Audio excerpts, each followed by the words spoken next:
graduate Augustana College. Those are the only two people that I knew that made it from my high school or from Chicago. Yeah. Those are the only people that I knew. And I think it's I did go back to my neighborhood just to walk on the streets, but I don't think I met anybody.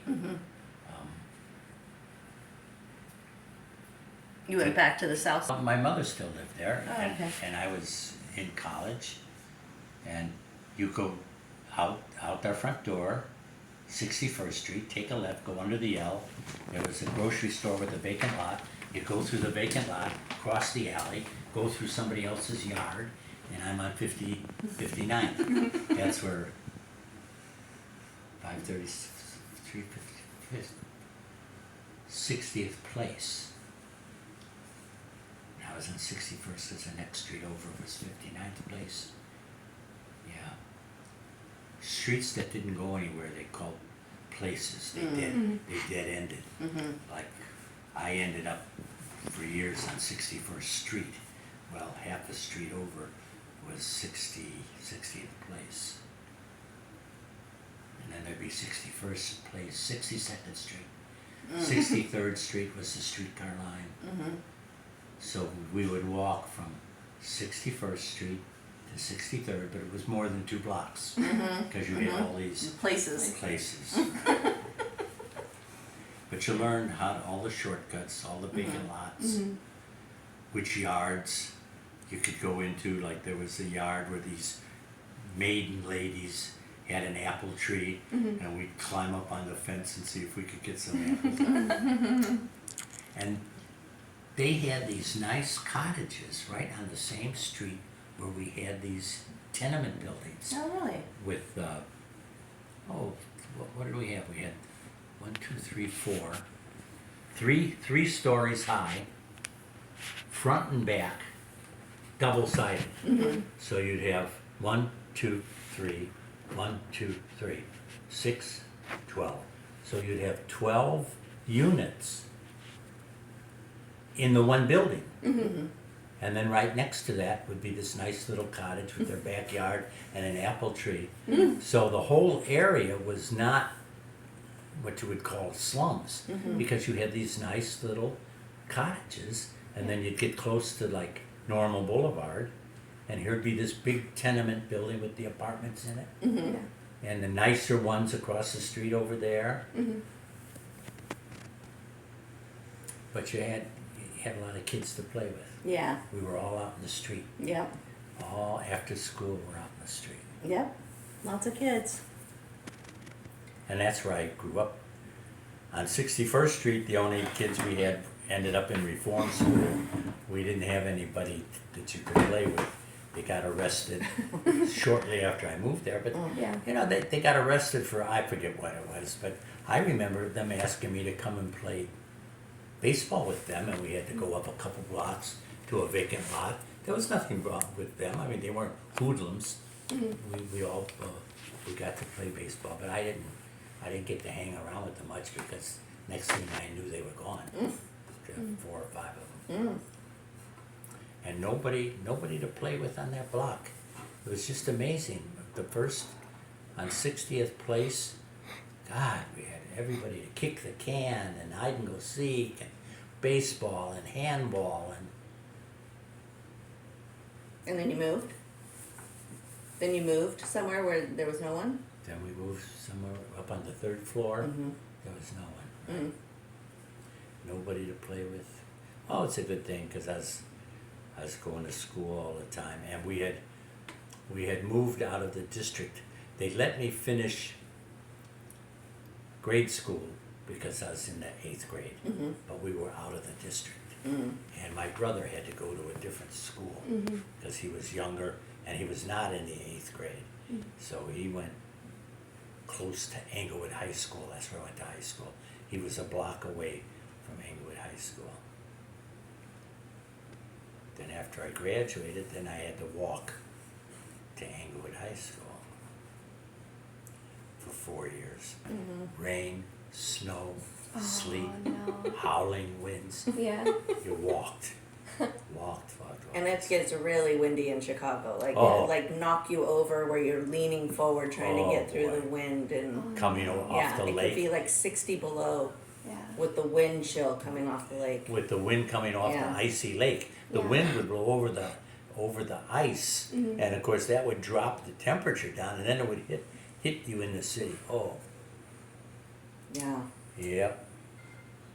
I remember driving home one night and just having a tiny little path to follow. It was just a big blizzard and cars sliding all over the place. That's and, right. Yeah. Terrifying. Yeah, driving Learning- my little car just Learning from to the drive desert. in the snow and the ice, and it Yeah. would rain. Then the rain would freeze. Oh, gee. A little easier in California, but Yeah. No more mud. You went to Southern California, got out of the mud. There was Mud and snow. slush and snow. then we didn't worry too much about the mud. I didn't get off in the dirt. Stayed on the streets. Oh, that's good. Yeah, but with the rain that would freeze over, plus the snow, the rain would never be like this pouring down in sheets. And it was nice in the springtime. It was always too hot. We had no air conditioning. It was always too hot in the summer. Mm-hmm. But October and November, that was nice. Really pretty. Did you guys celebrate Halloween? I'm sorry. Did you celebrate Halloween? I know you guys celebrated Oh, Christmas. yeah. Yeah? Yeah, I was always embarrassed though. Yeah, it always felt more like begging.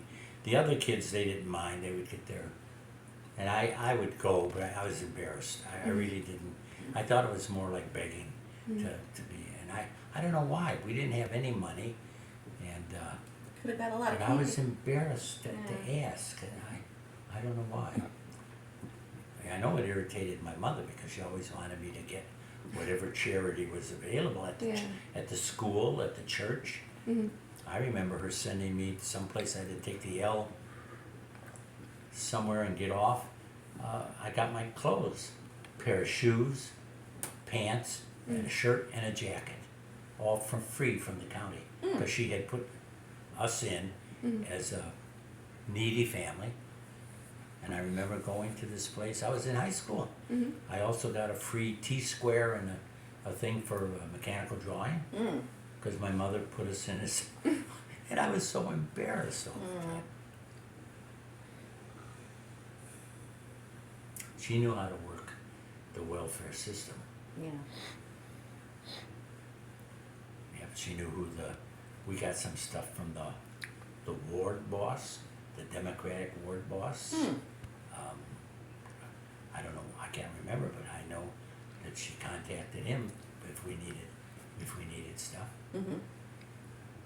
And that was one nice thing about Chicago, because they had the political system, had everything all organized to get the vote out, but they would also come and visit the people in their district so that they could get them to get out and vote.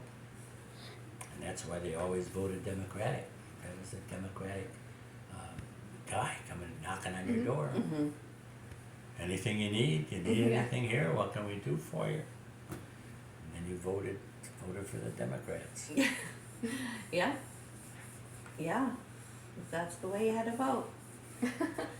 Now they might have Trump again for another 4 years, they're saying. You think he's gonna win? Yep. I think so. See, that, in my opinion, no matter what you hold, is that Biden is a compulsive lying crook. I don't think there's any doubt about it. And he lies about stuff. You can tell a compulsive liar because they lie about stuff they don't need to lie about. Like he was telling stories about how his kitchen burned down and his house burned down. Wasn't true. That he had, because the fire department, they got the fire department report. It lasted 20 minutes. It was limited to the stove, and the rest of his house was never touched. And then what was the other story about how he had seen, some explosion or something happening, and it turned out that at the time of the explosion, he was either on a plane or in a train. He wasn't there, But the story that he was telling, now he didn't have to say that. He didn't have. So to him, it's just an exaggeration. But what he's doing is he's lying.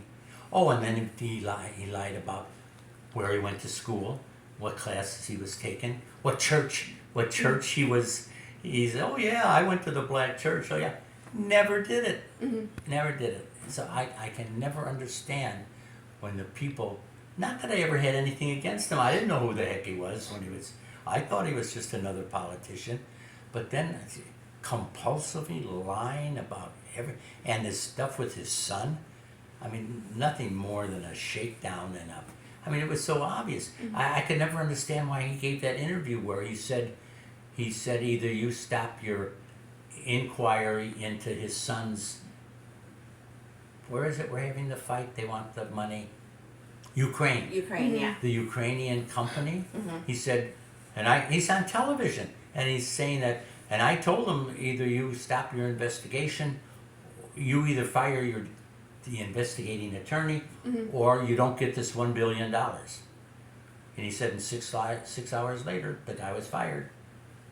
And they were investigating Biden's son working in this Ukraine. And I'm saying, I said, he got bought off. That's what I thought.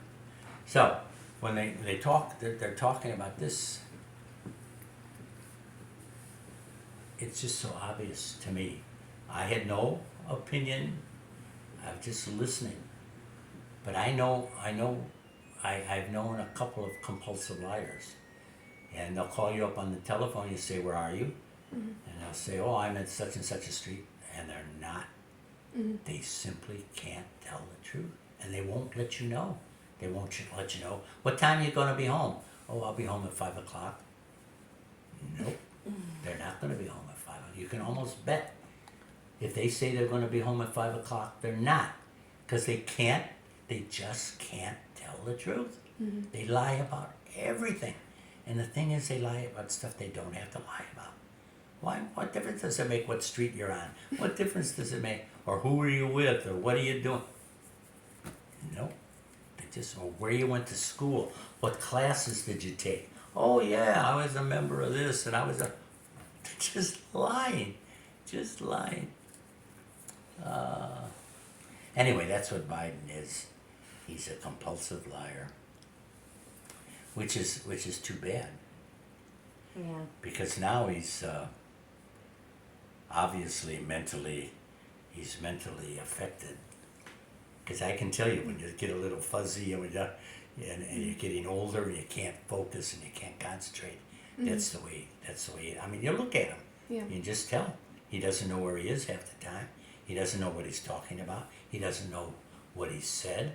He doesn't know who's there. What was it? He's at this meeting. At the meeting where he's one of several speakers, and he gets up and he gives his talk, walks off the stage, and he walked off. He left. He was finished. Oh. But there were other people who were going. I mean, it wasn't just for him. Yeah. Honey, are you hot or something? I am hot. I am. We've got ice cubes. You want ice water? There's Coca-Cola, Pepsi I Cola. should just take my sweater off. I'll Huh? take my sweater off. Okay, because you can take something to get cooler. Yeah. I don't know why, this, I feel more comfortable with a sweater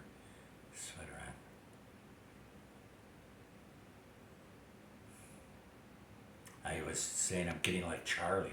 I saw when Charlie was there, Yeah. we're all chatting and he's like this. Yeah. If I'm talking too long, I know exactly, it's just too long. I felt so sympathetic toward her. He's just staring off into space. No. He has a hard time talking to people sometimes. I'm so- sorry. He has a hard time communicating with people too. So Yeah. it's like, Well, I can communicate, but apparently I hit a barricade. No, I hit a like a wall. You hit a wall. Then all of a sudden, Who is that? Charlie. Oh yeah. Charlie. He doesn't talk much, yeah, and he has trouble socializing yeah. and moving around. Makes good music though. Yeah, he does make good music. And he can be funny.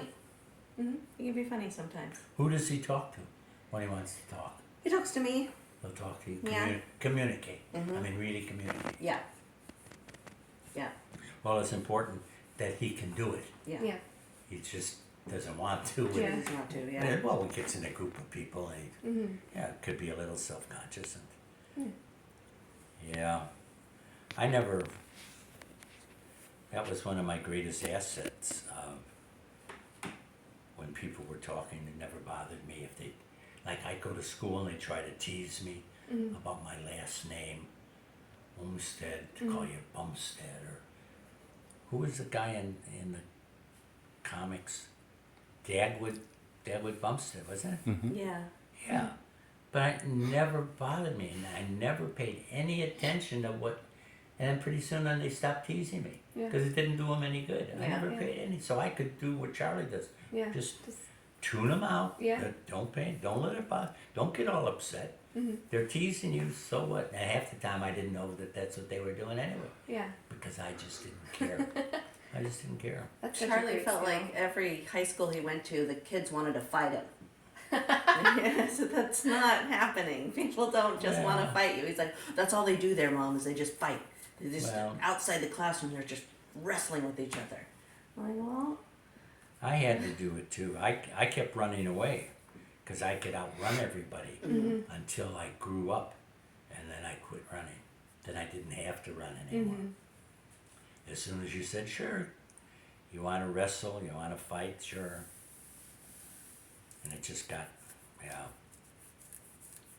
But when you're fleet of foot, you run, and then pretty soon you grow up and you're just as big as they are, and they don't chase you anymore, and you don't have, you fight a couple of fights, and then that's it. Yeah. You don't have to do anymore. And I was never afraid of getting hurt, which is why I was able to play football. Never was afraid of getting hurt, and I don't know why. I don't know why. you probably had the ability to move, you know. You were Oh yeah, move and shake and move your body and but you twist and still turn. get hurt. Mm-hmm. Mm-hmm. But it never. And the guys were always bigger than I was. I only weighed 35 pounds. I wasn't very big. Mm-hmm. But I was always smarter than they were. Even with the kids in the neighborhood, Mm-hmm. I was always reading the books in the library. They'd be out there swearing and cussing and doing all that, and I'd be sitting there reading the book. So Yeah. of course it wasn't long before my vocabulary was way better than theirs. Yeah. My English structure was more correct because I could memorize. I would know what sounded right and what didn't. Yeah. And while they were still gambling and swearing and I was reading books all the time. And you skipped a grade, right? Because you graduated high school early. Yeah, in grade school I skipped the whole 4th grade. Yeah. So they talk about all that's why I get so irritated when they talk about all these equity with the kids. And I said when we were growing up there was equity, all right. Who had to walk through the rain? Who had to walk through who stayed home? Yeah. Who did their homework? Who came home and had to get all their homework done? And who had to go back the next day? Who didn't have a father? Who had a mother that sometime was working and sometime they had just as much of a chance as I did. Just as much of a chance. They could have done the same thing I did. I was so lucky Yeah. because first of all, if the teacher said do X, Y, Z, that's what I did. I didn't say, oh, and not too tough to handle because my mother would ask me, how do you spell this? How do you say, because she didn't speak English that well, and I would have to do the interpreting for her. Then reading the labels on the cans, reading the recipes. I had to do all that stuff. I've run into quite a few Hispanic children who Oh. communicate for their parents. Oh, And sometimes they're, as young as like 7, 8 years old, having to communicate for their parents. And, it's a big education. We had somebody working for us, out doing the gardening. Anyway, I called up and his daughter. And so I would say, what time is so-and-so coming about? And blah, blah, blah, blah, we go out in Spanish. Blah, blah. He'll be there at 5. Now, no accent. No accent. She could translate exactly from English to Spanish, had no trouble at all. No trouble. I'm always amazed. Yeah. Always amazed at those people. Yeah, I do wish I learned to speak Spanish. It's not too late. I know, right? Get that Duolingo app. Yeah. Ava was speaking Spanish pretty well. Yeah. She That's spent cool. a couple months Spain. in Spain. Does she speak it with the lisp? The No. Spanish lisp? No, that's Castilian, I think. Oh, okay. They don't all, just in a certain part of the part of the country. Okay. And the reason they do that? No? One of the kings of Spain lisped, so everybody began imitating that, Yeah. and it became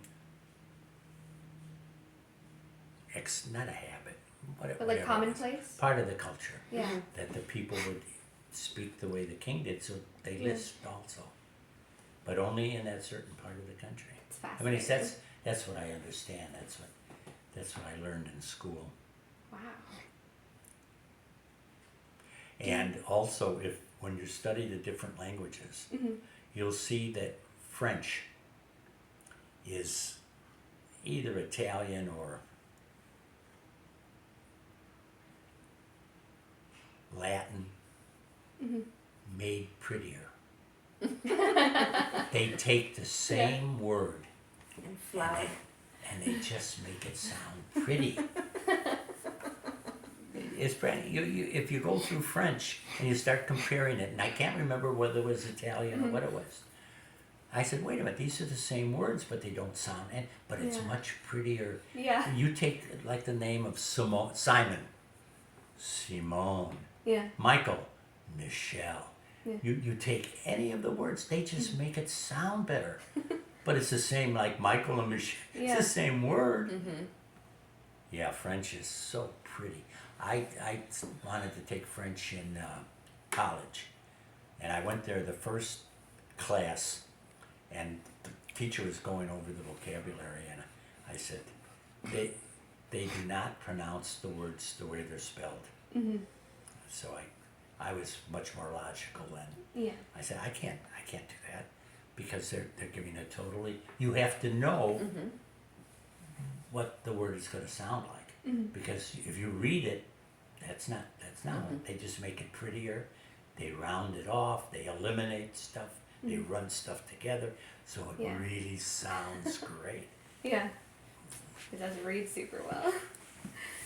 So Did I you? concentrated on Spanish, because you pronounce Spanish almost the way it's spelled. Yes. They may have these little curlicues, but it's sort of like Latin. English is tougher than Spanish. Spanish is a simpler language than English. It's a little different because they have different verbs about stuff for whether you're speaking with a single person or whether we're speaking formally Yeah. or socially, or whether we grew up together. You've got different conjugation of the words. Yeah. Yeah. Did you ever have to take Latin for your I law took it. school? I didn't have to, but I took it as a basic, one of my language requirements, and then I took Latin in high school. Very cool. A couple years of it, I think. I didn't take a foreign language in high school. Well, I took Latin. I didn't take a foreign language till I got in college, and then I took Spanish. Yeah, and English. I had a pretty good memory, and I could always compete well with other students. I mean, intellectually, I was always able to compete. I don't know why. I don't know. I had this one English class, and we had a first year professor, and he was teaching English, and we had a test, and I got either 100 or 99 on it, whatever it was. So he's standing outside the door downstairs, and he's smoking a cigarette, and I'm standing there, it's raining, I think, and I'm waiting. And he looked at me and he says, oh, he says, did you cheat in that test? And I said, no. I said, all I did was memorize the examples in the book, and all you did was substitute different words. And I said, I just used the examples that were in the book. He said, oh, he says, because I have to give that test again because most of the class failed it. Oh no. And I said, no, I just memorized the examples Yeah. Yeah. where it conjugated the verbs and he just threw in a different word. Yeah. But the thing was processed, and I had memorized it. And we had economics professor. I took him for 4 years, and when I was a senior, I didn't even buy the book. I would wait until he'd give the final exam, and then I'd go get somebody else's book, because he would give it straight out of whatever charts, graphs, any listings of forms. He took it right out of the book. He never gave you a test on his lectures. You'd sit there writing, then he'd give you an exam and it'd be out of the textbook. So I got an A in that class. And again, all I did was memorize the graphs and the charts and the Yeah, to be able to retain information like that and have that good memory. Not a lot of people have that skill. and also a lot of people freeze up at the test, and I never did. Yeah. Anything I memorized, I could recall. The only time I had trouble was if they asked me a question and I hadn't memorized, like in trigonometry. My brother took the class with me, and he said, here, all you have to do is memorize up above. I said, the teacher said she wasn't going to ask us about this. He said, well, all you have to